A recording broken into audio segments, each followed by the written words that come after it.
I think so many important points have been raised, and your question is raising all the right ones, Joy, and I really want to agree with Paul on this.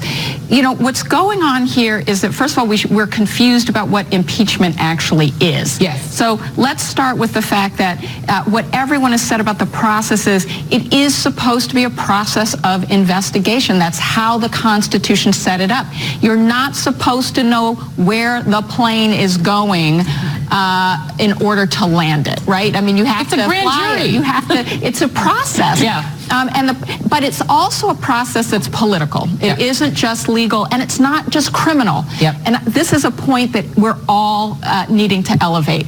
What the Founding Fathers said, it was James Madison who said, look, waiting 4 years for another election, that's a problem, because if we have someone who is incapacitated, maybe mentally, or is just abusing power, there has to be some way to address that before an election. Yeah. And they understood they weren't just talking about actually violating criminal law, right? Incapacitated, or so then Mason says, okay, how about maladministration? Right. And Madison says, you know what? That's too vague. Let's be more concrete, because we're not saying just because we disagree with you, we can remove you from office. And then they land on high crimes and misdemeanors, because that was commonly understood back in Britain under the Crown to mean you're abusing the public trust. Right. So this goes back to your point. Just abusing the public trust by being, even if it's low level, unethical, but in a serious way, not even enough maybe to rise to a crime, is absolutely impeachable.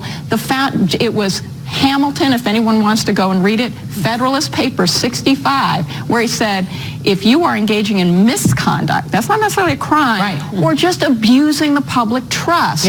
So part of what we're doing is having a government lesson in this country, because we've done it so infrequently, we forgot how it was set up in our constitutional order.